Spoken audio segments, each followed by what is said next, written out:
Hyacinth's release as the next Remembrance Path character now means that Remembrance officially has more limited 5 stars than Preservation. That's really depressing, honestly. Her release also marks another important milestone in that we now have Remembrance units dedicated to damage dealing, damage buffing, and healing, covering all the major roles, and that subsequently begs the question, what was even the point? When Remembrance was first revealed in Aglaya's Drip marketing to be Star Rail's 8th playable path, the first ever added post-launch after 630 days of the game being out, I was equal parts excited and confused. Of course, brand new content to change up the feel of gameplay will always be welcome, but I was really curious how a new categorization of characters could possibly exist outside of these 7 initial paths, which seemingly covered every possible character archetype. 3 offensive paths to represent each of the major attack patterns, 2 damage amplifying paths which diverge on focusing on teammates or enemies, and 2 defensive paths for healing and shielding. Well, now that we've had Remembrance in the game for a while, it was undoubtedly successful in its goal to diversify gameplay, but in terms of design, some of the game's well-defined tight-knit structure was lost in the process,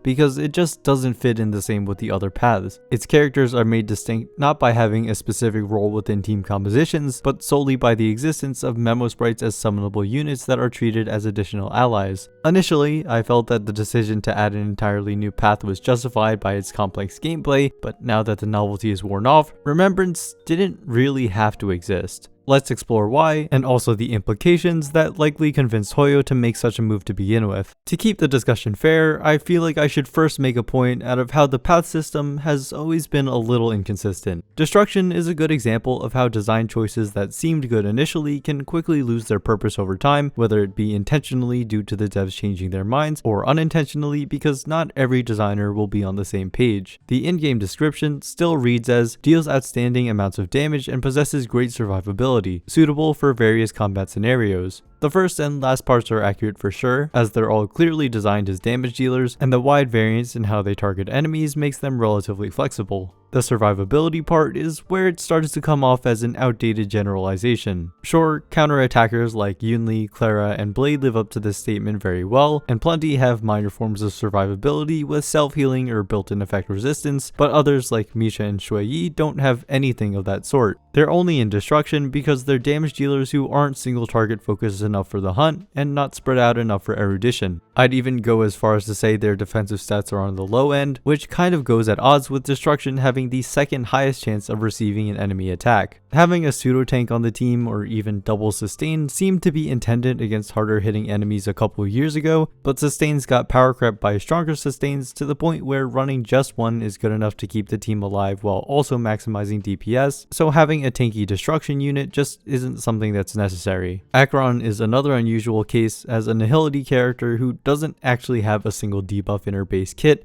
since her marks are considered as an other effect. Sure, her light cone can apply its own debuff to generate Acheron extra ultimate stacks, a little shameless if you ask me, but based on her lore as an emanator of Nihility and her synergy with other Nihility characters, it's understandable that she isn't destruction or erudition. Similarly, Fugue is a Nihility character that suspiciously plays like a Harmony unit, especially with her single target ally skill, but she still has debuffs in her kit, so Nihility isn't exactly wrong. Preservation has tons of problems that I went over in a separate video, and to be honest, I can't believe we still don't have any after so much time has passed, but it shows that Hoyo doesn't exactly feel the need to treat all the paths equally. Perhaps it's because it's always left room for flexibility that the devs felt it wasn't a big deal to break our preconceived notions about the limits of the system by adding Remembrance. Now, when it comes to the gameplay of Remembrance, Memosprites are undeniably unique, with each having separate abilities on top of being a summonable ally that can be targeted and has its own health pool. We've seen multiple new mechanics and interactions spawn as a result, like joint attacks, more HP contributed to the team's total, and new special gauges. But none of that particularly warrants the need to make a new path. Each of the current Remembrance characters we have could have easily fit right in with the existing ones despite their unique mechanics, in the same way that the previously existing summoners of Jinyuan, Topaz, and Lingsha all have different paths while maintaining that overlap. And it's not like Remembrance characters build differently, as just like any other archetype, they have specialized equipment equipment, but can still make use of mostly any set since Memosprites inherit stats from their owners. So what truly separates Memosprites from any previous gameplay archetype is the significant amount of work it took to redesign and recode combat systems that have been in place for years at this point. I want to remind you that whatever mechanical overhauls they did before 3.0 was responsible for breaking one of Aventurine's passes for a whole patch.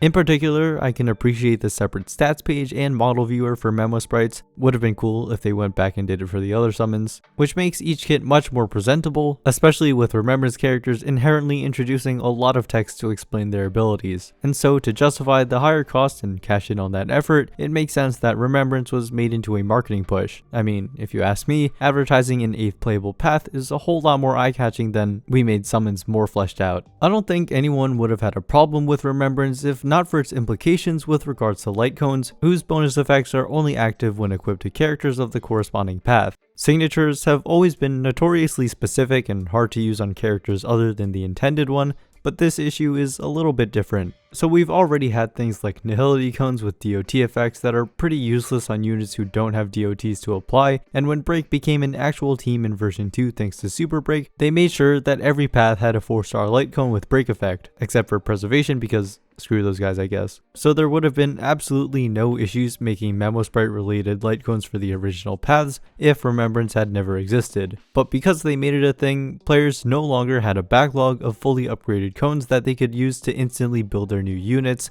which was definitely quite annoying. We did receive victory in a blink through the 3.0 Amphoria story, which was nice, though it's clearly insurance for free-to-plays to actually have at least a single usable cone for their Remembrance Trailblazers. Because while you can get the 2 3-star options from the gacha, their stats are terrible and their passive effects are not great. It especially wasn't a good look when Aglaya was released in the second half of 3.0, yet the free 5-star Remembrance cone wasn't added until 3.1's Divergent Universe expansion. This meant that if you wanted to run Remembrance Trailblazer and Aglaya at the same time with light cone effects, even on separate teams, you'd either have to resort to 3-star, roll for her signature, or buy the battle pass, which is what I ended up doing. I 100% would not have bought it if not for Remembrance, and I'm sure plenty of others were in the same situation.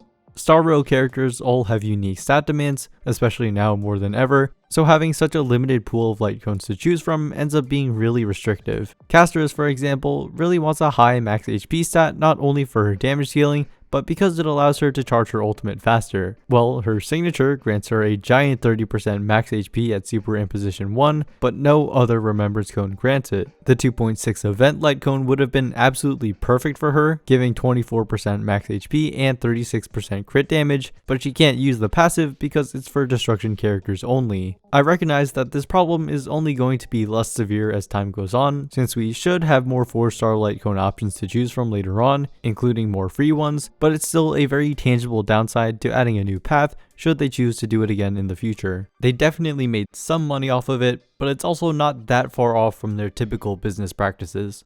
Another effect of adding new paths is that there will be overall less unit synergies in the game.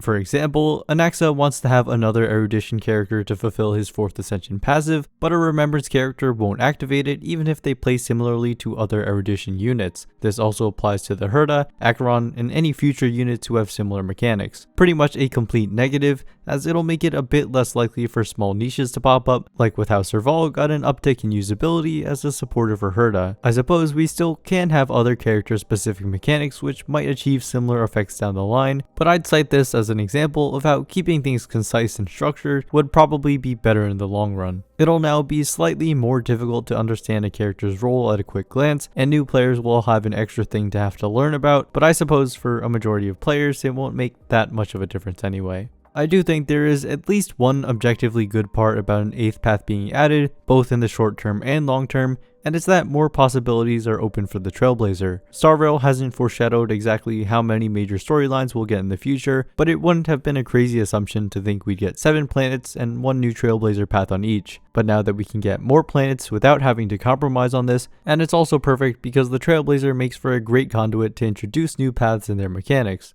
It's a guaranteed free-to-play unit. The recent incarnations have been really well designed and useful in the endgame despite being free, and them being good also serves as strong incentive for players to interact with the new area's progression system. With Amphorius, I specifically made sure to do the exploration tasks so that I could immediately get max eidolons on my Remembrance Trailblazer, which is something I'd typically put off for months. Not to mention, Remembrance Trailblazer very much plays like a Harmony character with their true damage buffs, but Penacony just gave us the actual Harmony Trailblazer not too long ago, so this was a convenient workaround for them. I really like that the protagonist is kept relevant in both story and gameplay, so this is a nice thing for them to have going forward. In my opinion, Remembrance shouldn't have become its own path, but I also understand why it was made to be the way it is.